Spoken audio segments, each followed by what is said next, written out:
Greetings. I'd like to welcome the Green Energy Ohio EV Tour to the OSU Worcester campus.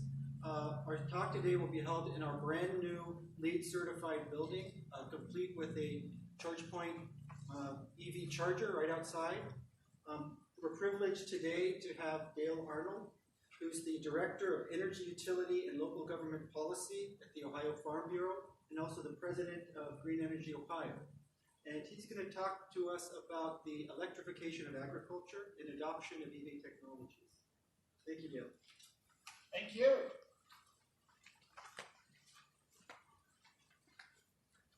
Hi, everybody. Glad to be with you.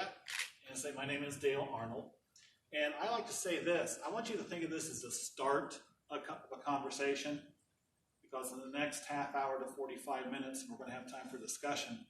I don't want you to drink through a fire hose. A number of things basically are happening with regard to emerging technologies. As a matter of fact, in this first 3 decades of the 21st century, we are going through a very rapid change in development, generation, transmission, and distribution of energy. I liken it to the first time you took a look basically at world electrification and things over a century ago. So things are happening very rapidly. And again, you'll see here on the screen my phone number and my email. Do not be afraid basically to reach out to me for more information or other questions you might have. And this will also be the last screenshot basically at the presentation too before we go into questions and answers. Love being here at Worcester. I've been with OARDC on their support council for a number of particular years. Love what's happening here with a number of the emergency technologies, emergency buildings, the things they're doing with regard to classes and things with The Ohio State University. And so things are really progressing here, which is great. Almost as fast, if not faster, than what you're seeing with regard to energy development. Let's take a look at this. I always start with this particular slide. Now, I can talk about this slide for the next 2 hours, but I won't.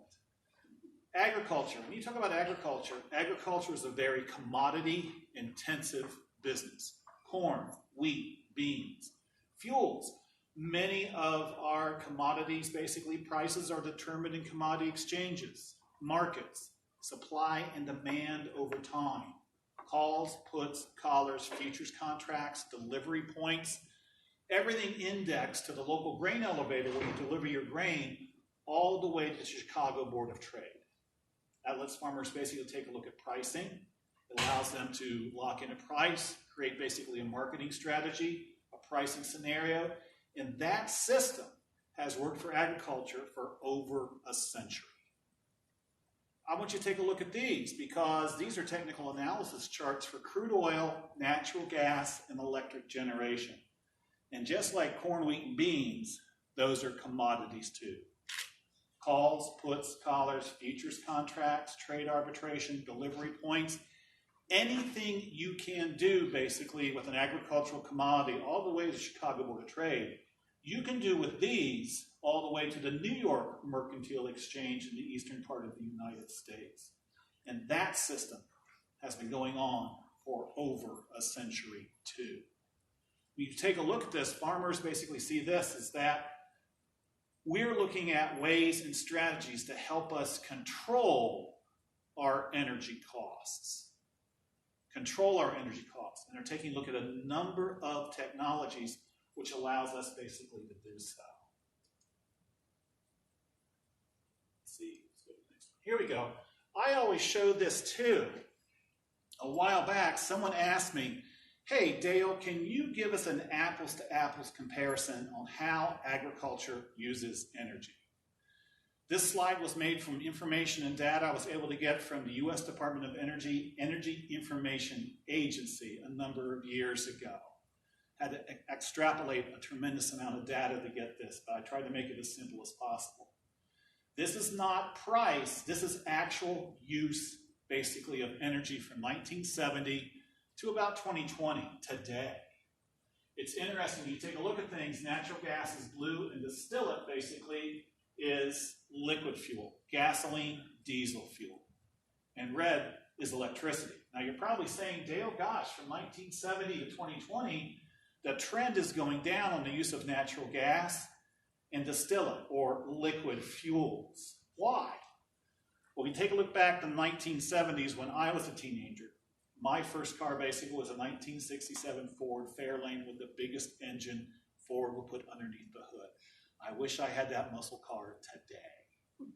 It probably got around 18 miles to the gallon going downhill.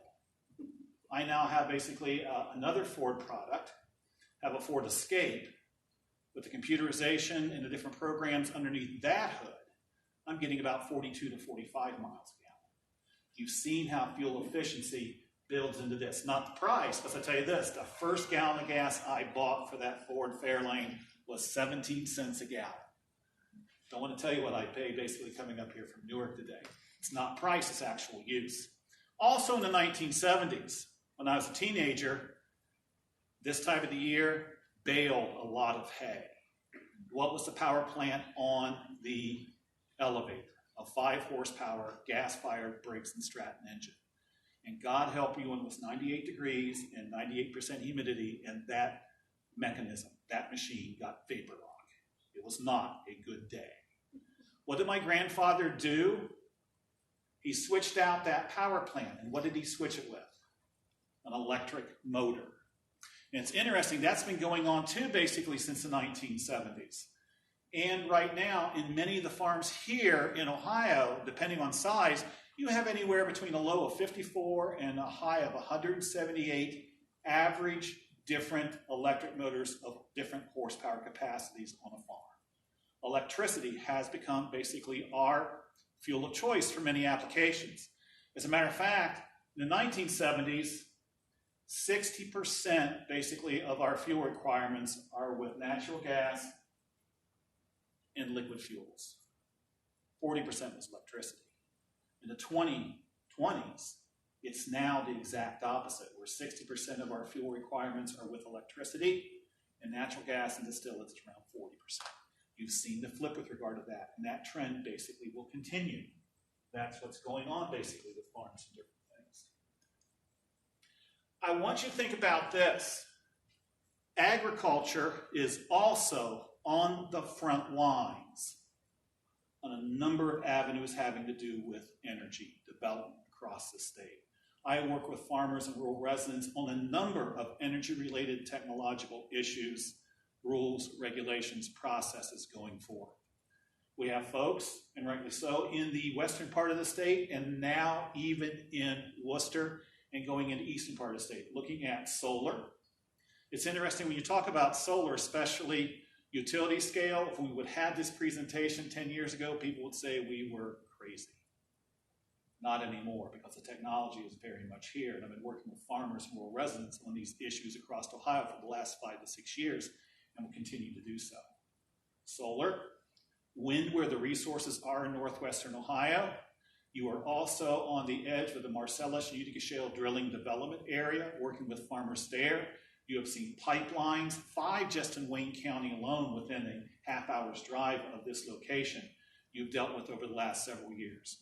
Transmission line capacity and natural gas-fired turbine generation. It's interesting when you talk about agriculture, we're going to be seeing a tremendous amount of energy development and generation assets put on open, flat ground. And where is most of that basically in Ohio?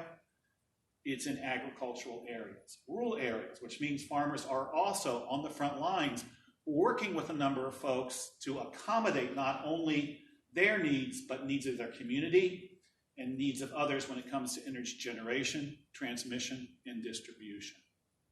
They're working on a number of particular things. All that there besides basically just solar. Okay.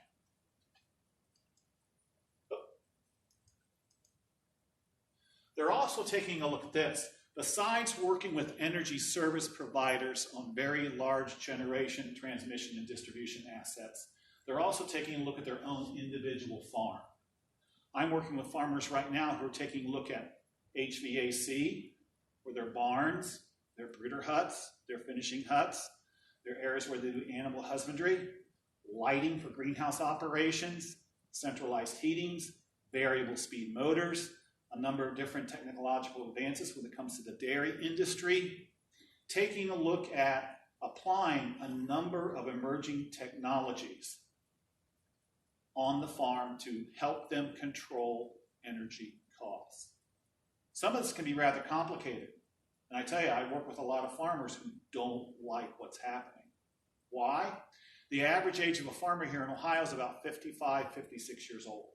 I'm 61. I'm going to tell you this, when it comes to technology, I can't program the cable box on my television yet.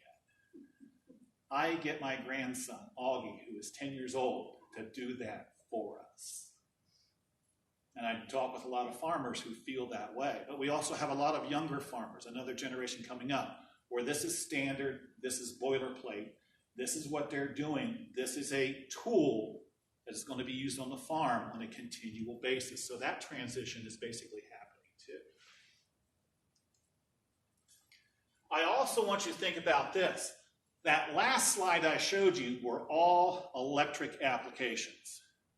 These are electric applications too on the farm, and many of these are emerging. Drone technology is absolutely positively huge. I haven't seen a liquid fuel powered drone. It's using electricity, battery powered, different things. You're also taking a look at different pieces of farm equipment. Some of it very small with very technological and specific applications, like the bot sitting there. That bot is not a tractor. You'll see here, basically, you have a big tractor here and another one. That's a bot. It does very specific reading and functions in a field, row by row, and it basically is the size of my briefcase. You also see some very large tractors. You have basically a Case IH and a John Deere of regular size or larger.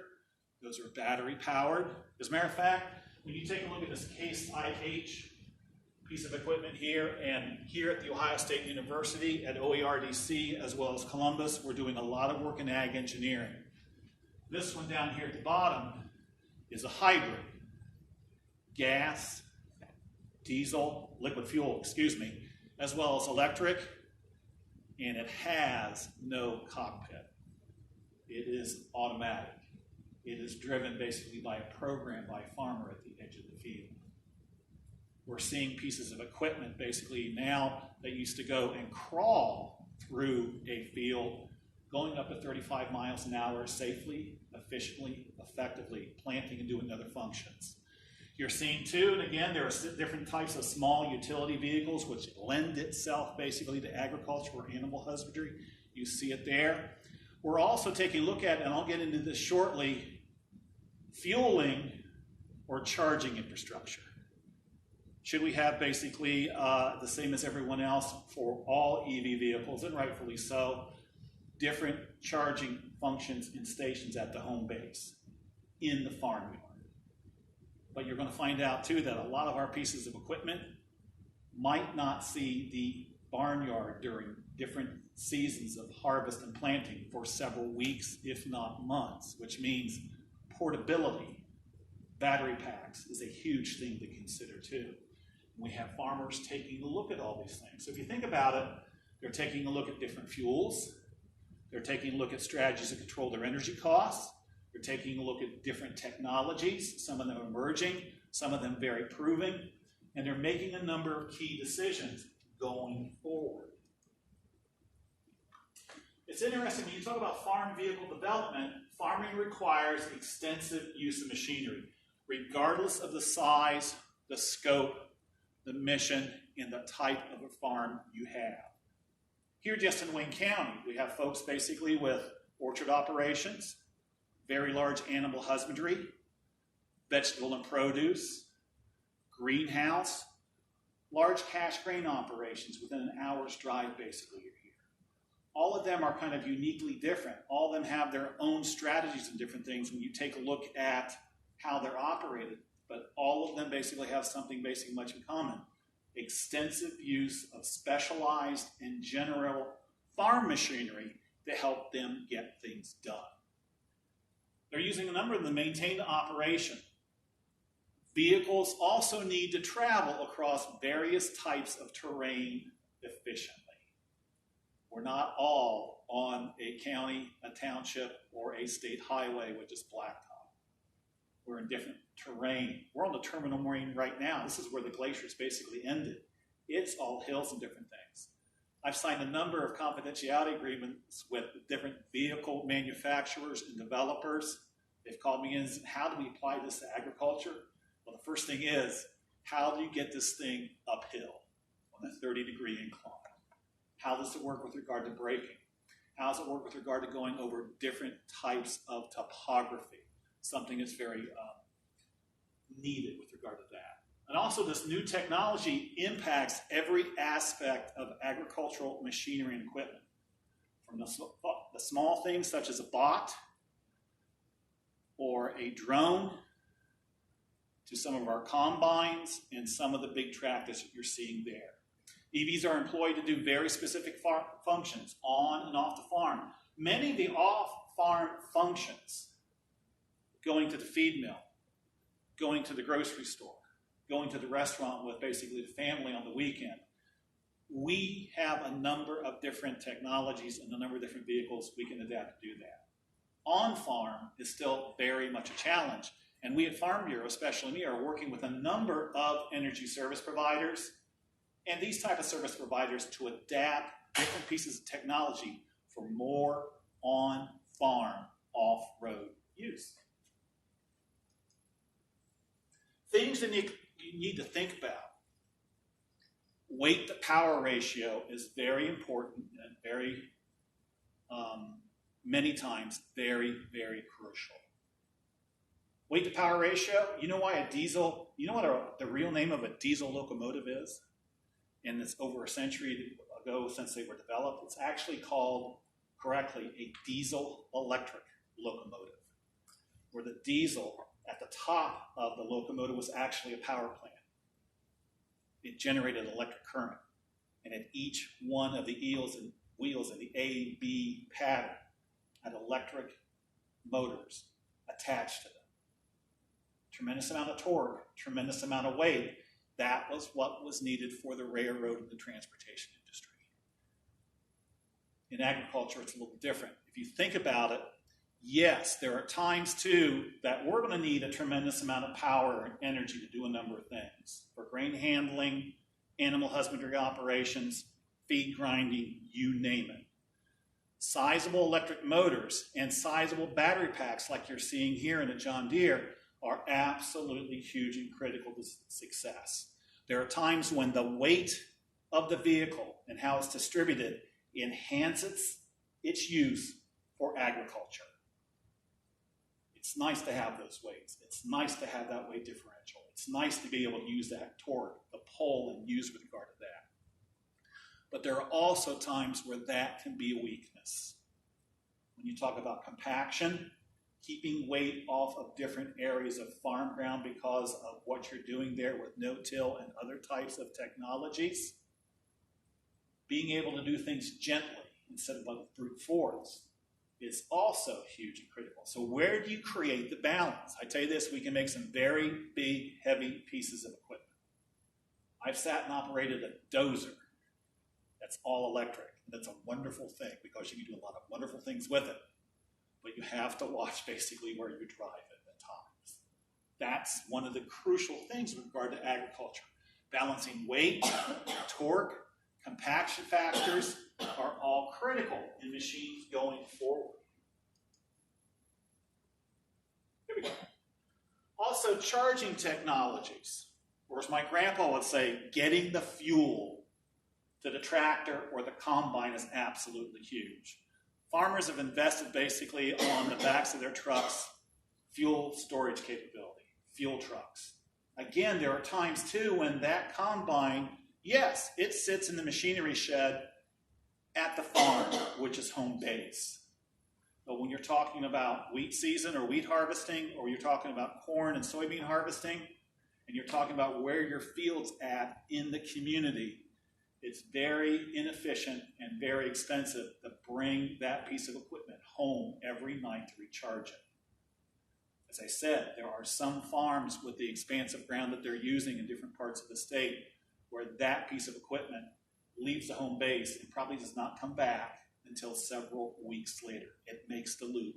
It makes the circle. which means you need to bring the fuel, you need to bring the charging capacity to that.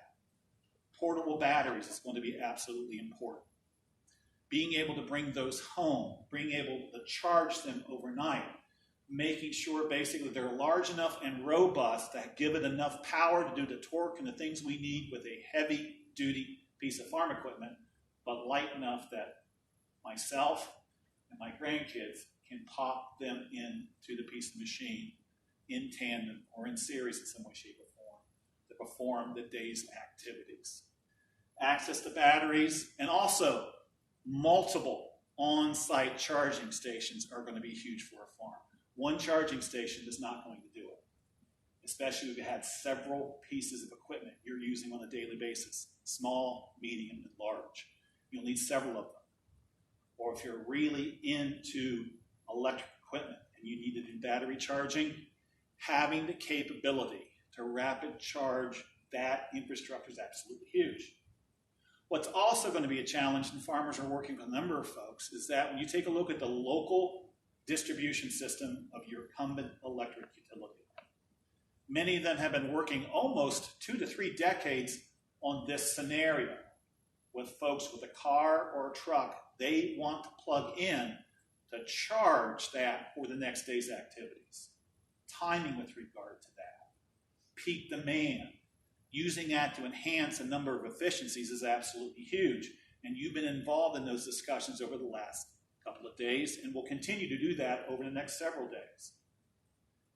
If you are hog wild into electric infrastructure and you needed to charge it, does your local distribution circuit in a rural area have the capability to be able to do that?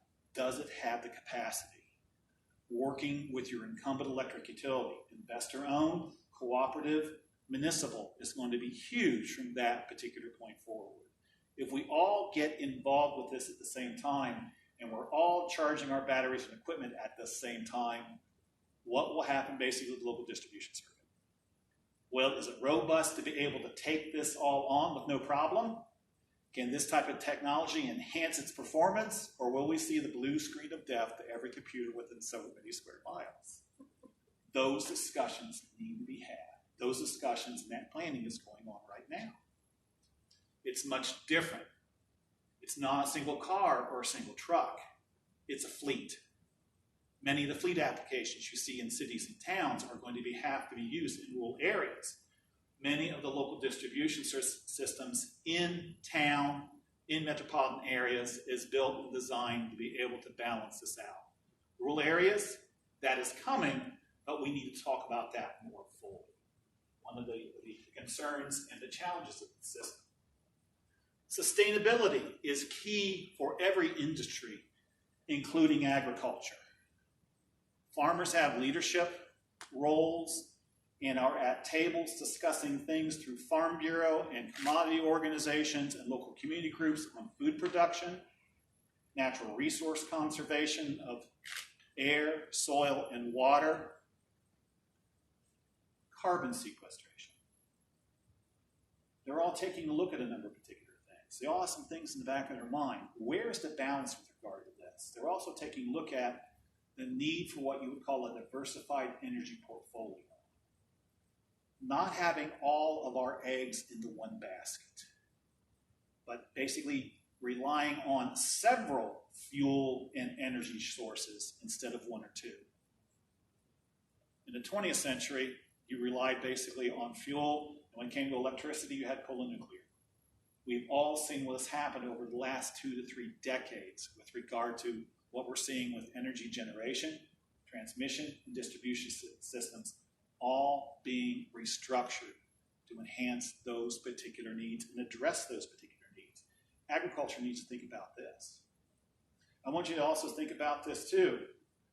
During the blizzard of 1979, we were out of electricity on our farm for 72 hours, and we had close to 50,000 poults or turkeys basically there that could not be left without heat for more than 20 minutes. We had a John Deere 4010 diesel.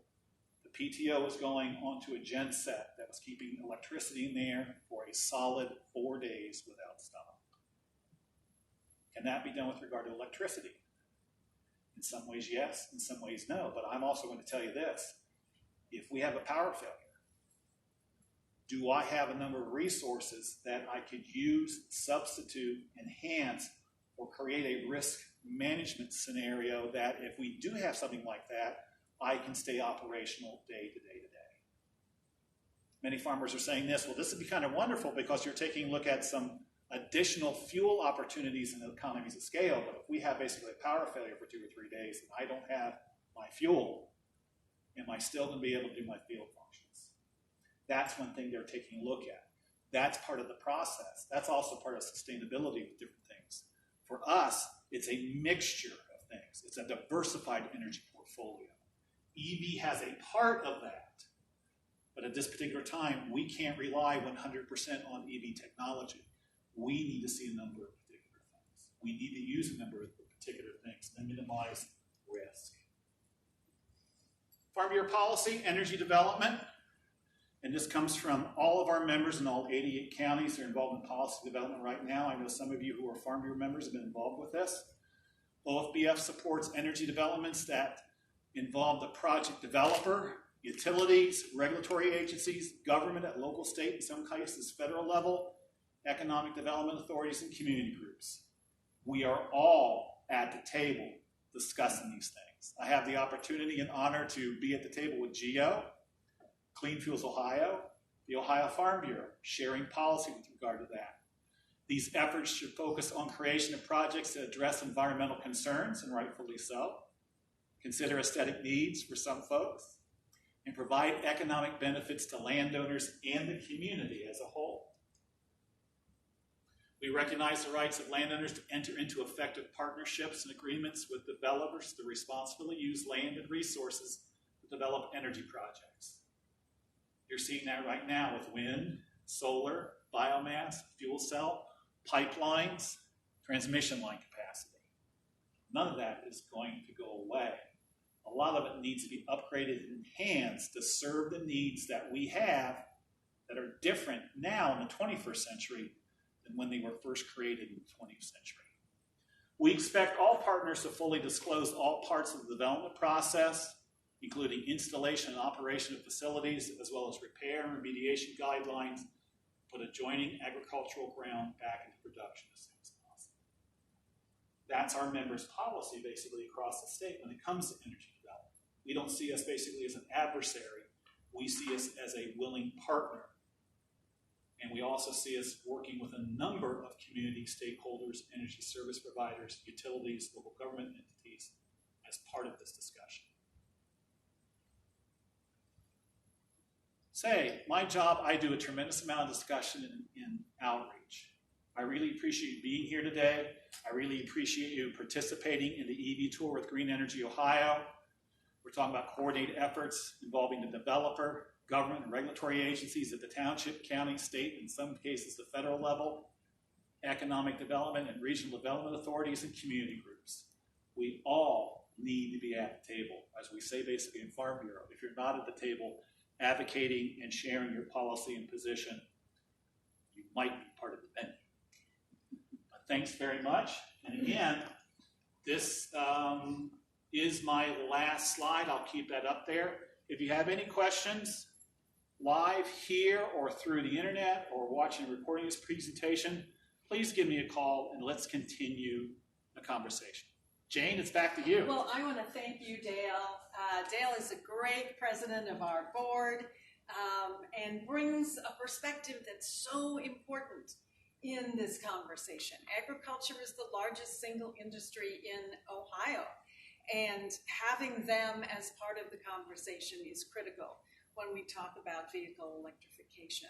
So this was incredibly informative. Those drones, oh my goodness, spraying the fields with drones. And I tell you this, you want to be a drone pilot, you're going to spend as much time and effort becoming a certified drone pilot as if you were flying a plane or a jet. That's what it takes. That's what you have to think about. That's what you got to think about. So, so this ends our last event of the day on Tuesday. We will start again tomorrow, Wednesday in Dayton, and we will move to Cincinnati. And we hope that all of you can join us as we continue our journey on the electric vehicle tour. Thank you very much. Bye, everybody.